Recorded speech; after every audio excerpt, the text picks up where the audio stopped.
anyway, as some of you know, a few weeks ago I was invited to Berlin to have a chat with Chris Motionless, the singer of the very popular band Motionless and Quiet. Even though they're not usually the kind of music I listen to, I have definitely heard of them, and I know that loads of you are massive fans. And after giving them a go, yeah, I can see why. So I was truly honored to get to go and interview Chris. I was so nervous, okay? I haven't done many interviews before and I was so nervous. Also, we had moved house across the country the day before and I had barely slept for 2 nights. So in my complete mind-fucked zombie state, I missioned to Berlin and I asked you guys on Instagram and on Facebook if you had any questions for Chris, and you guys really came through with some wonderful questions. So yeah, here we go. Here is my little chat with Chris Motionless of Motionless and White. Yeah, I just put up a thing on Instagram and on Facebook just before asking if anybody had any questions. And people disliked it, right? Hmm? People disliked it, right? No, they don't not that guy. No, fuck that guy. So, would you like to introduce yourself? I am Chris and I sing for Motionless in White.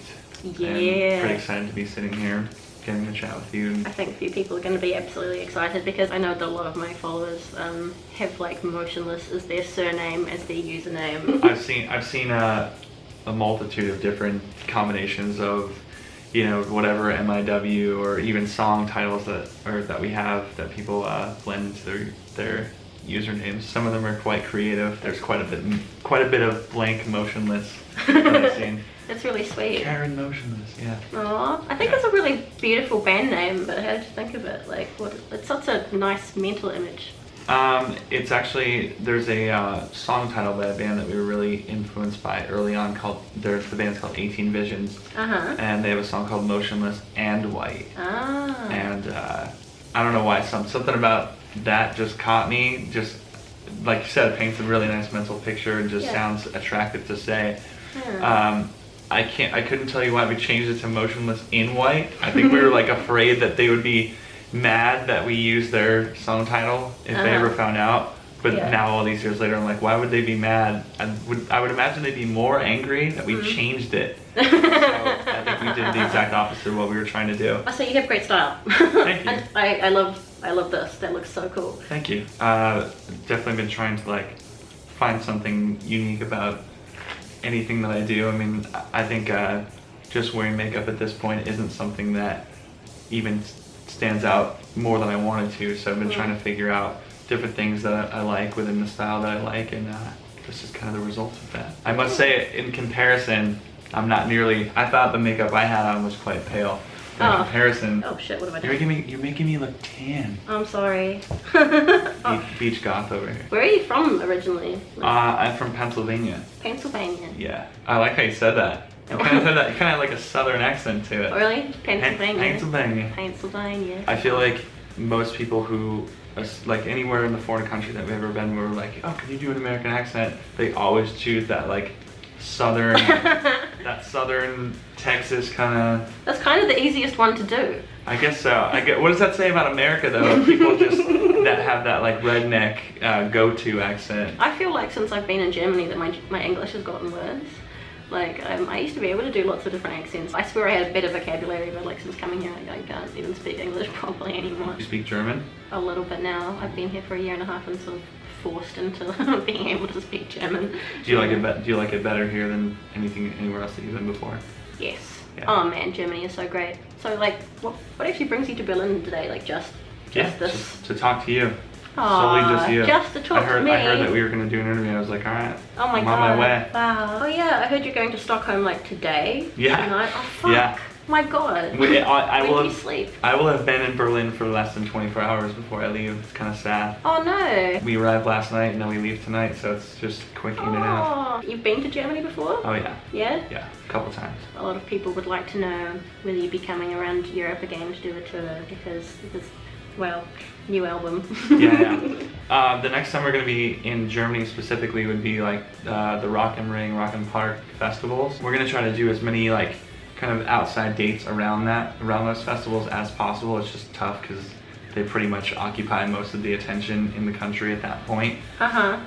So yeah, we will be here for them and then kind of circulating around the rest of Europe. And then we're going to try our best to come back at the end of the year and do like a proper headlining tour. It just depends. There's so much that goes into it that makes it kind of complicated to say ahead of time. So that's what we're trying for. Do you have like tour dates on the website or? Yeah, I mean, we typical website and all the social media sites that I think motionlessandwhite.net is our website and has all the dates. So, but I do know that there are the big festivals and then like a couple, and there's that Hamburg show and maybe one or two more. We're gonna try to get as many as possible. Good shit. Good shit. Yeah. Do you get to see much of the places that you go to? Or? Surprisingly, Germany seems to always be in and out. We've gone to Paris. I've seen, you know, the typical tourist. I'm pretty much a typical tourist, so whenever we go anywhere that has like the Eiffel Tower, I gotta go see it, or you know, like a specific food thing, I gotta go do that. But Germany's always kind of quick in and out. I don't really ever get to go explore. Today being a perfect example of that. So you haven't tried the German beer and the pretzels and? No, I've never really had any of the. I think the most I've ever done is whenever we go to Cologne, we go see the Dome. And that's always like, every time I see it, I'm just like, it's massive. Yeah, it's crazy. Yeah, I walked up there last year and like, did you go to the top where there's that horrifying spiral staircase that goes up for about 10 years? I'm afraid of heights, so I can't do it. Oh, no, yeah, fair enough. That would be terrible. Well, one of the things that I would like to sort of talk to you about is music videos, because I love music videos, and like that was my goal after that was my goal after finishing film school, was that I wanted to do music videos. I've watched a few of your music videos, and they're really amazing. Like, what sort of like aesthetics do you like to go for the most when you're making music videos? I think it mostly goes for like what feels right with the song. Generally, there is, you know, the darker atmosphere to most of our material. Our newest video, not so much. It's kind of it was an exploration into something just temporarily different for the band in all fronts. I felt like the newer video kind of had a little bit more like a punk rock. We have like tons of skateboarding and all kinds of more like alternative sports involved, and the look is a little bit more punk to me, which I really love. It's different for the band. Cool. I feel like there's only so many times that people can see us standing in front of a black background and wearing the same types of clothes. I just wanted to do something different. Plus, like, a lot of us are coming from backgrounds where we bonded over skateboarding and playing video games like Tony Hawk Pro Skater and stuff like that. So that's what the newest video is like. But as far as the other ones, we usually start with like what is the song about? Like, what's the meaning of the lyrics, and try to kind of form a story around that and build it around that dark atmosphere, and you know, just bring our aesthetic and our photos and like just the band in general into the video. So it's not really hard. The hardest part is coming up with the concepts to like really put really like get the lyric portrayal exactly right, and to kind of like make a big point out of it. So you do make the videos about like what the song is about, because it's just so many artists don't do that, and it doesn't make any sense to me.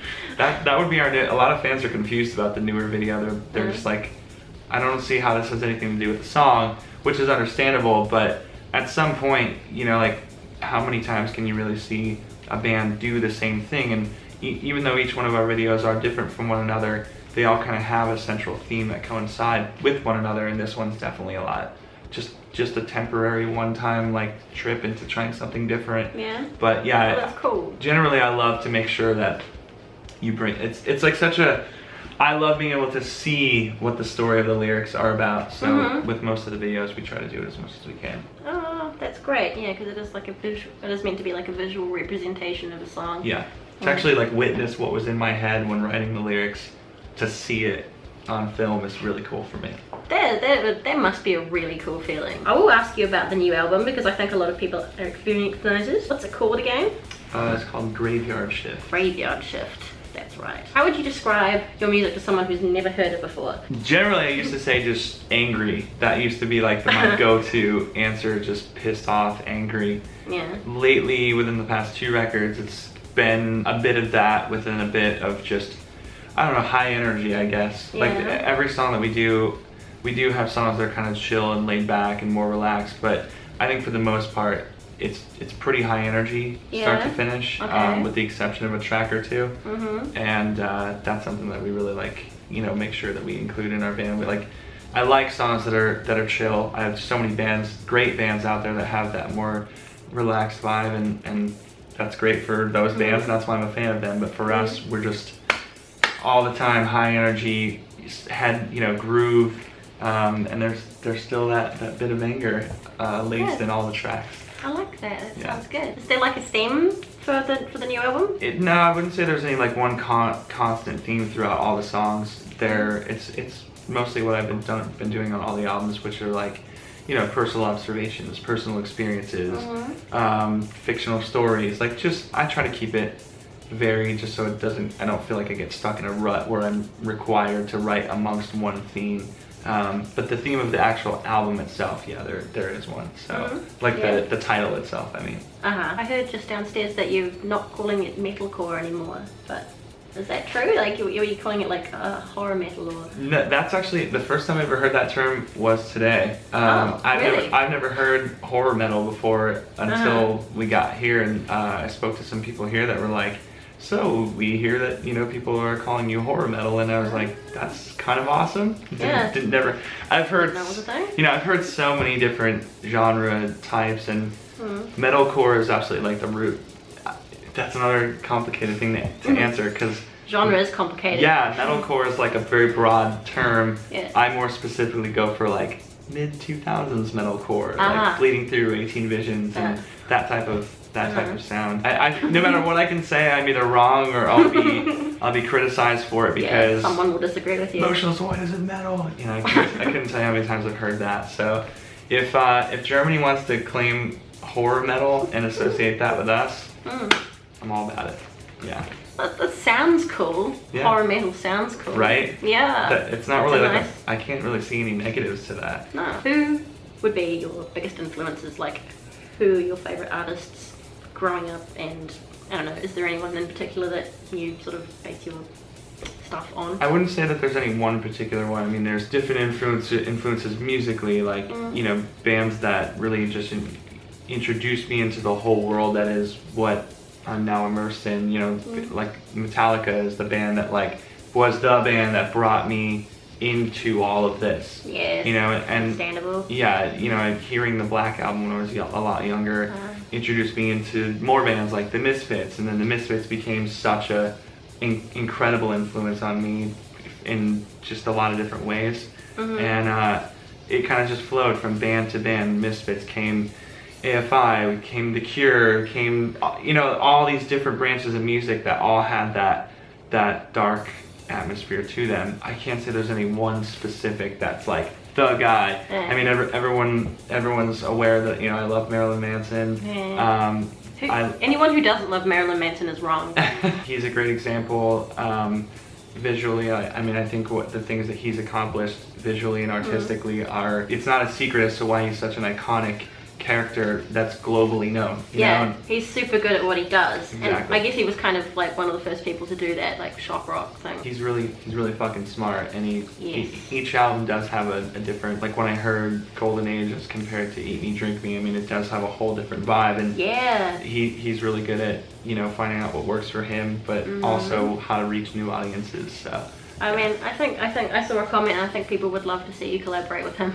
Yeah, that would be pretty awesome, but that would be awesome, wouldn't it? Maybe someday. Pretty dream come true moment for me. That'd be fucking epic. Can you go anywhere now without people knowing who you are? It's funny you say that. There's been some moments where I've been like the other day we were actually getting ready to fly to London, and I was in New Jersey, and this TSA security guard came up, and he just looked like a normal everyday guy, and he came up and he was like, "Hey, are you from Motionless and White?" And I was like, not that I expect that everyone that likes our band, shares this same image. Yeah. But it does catch me off guard when a TSA agent comes up to me and wants a photo while he, is at work. So there are moments like that make me think like, wow, this is really fucking cool that it's spread outside of just this realm. The way we perceive the band is that we've never really hit a moment where we just became big and we just blew up. It's always been a really steady growth, and I think that maybe there are lapses and moments where we have more popularity at one time than others, so I don't know. Must be like a dream come true for you, right? It's pretty awesome. That is pretty awesome. Yeah, great. Okay, I have something I want to give you. Okay. So, I'm going to give you one of my special buttons. Okay. There you go. Thank you very much. Wear it with pride and whatever. Last Friday. Yeah, that's right. Oh, and here's one for your girlfriend as well. Oh, thank you very much. Thank you very much for, you know, being on my channel, and yeah, any final words that you would like to say to all the little Belfry bats out there? Just thank you for potentially being interested in checking out our band, and thank you for having me. It's like a treat to get to be in front of this world of people. Yeah? Yeah, it's awesome, so thank you. Oh, loving you. Have a wonderful day. Yeah, you too. What a nice guy. I was really nervous before going into that interview, but I didn't need to be in the end, really. I want to thank you guys for sending me all your questions. It was really helpful. I had like a million different things to ask, but kind of knowing what you guys wanted to hear the most was really helpful. God, I feel like I'm fucking channeling Elvira today with this outfit. I'm in Berlin, and I haven't been to Berlin for like 9. I'm in Berlin and I haven't been here for like 8 or 9 years, and I don't know my fucking way around. So if you are a Motionless and Quiet fan and you would like to see them live, I will link below to their website or somewhere that you can find upcoming tour dates, because there's something magical about seeing a band live. So thanks very much for watching. How do you think I did? Could you tell how nervous I was? Could you tell how tired I was? In the end, like I said, I really didn't need to be nervous. Like, he was a really nice guy, and I found him quite like easy to talk to. If you're not yet familiar with Motionless and White, I will link below to their newest music video, Loud. If you've been looking forward to the new album Graveyard Shift, it's available from May the 5th. And once again, thank you so much to all of you who sent me questions on Instagram and Facebook. It was really helpful knowing exactly what it was that you guys wanted to hear most. So thanks very much for joining me, and I do hope you've enjoyed this video. If you have yet to do so, please hit the red button below and subscribe to my lovely spooky channel. And as always, take care of yourselves, be nice to each other, and I will see you next time. Bye!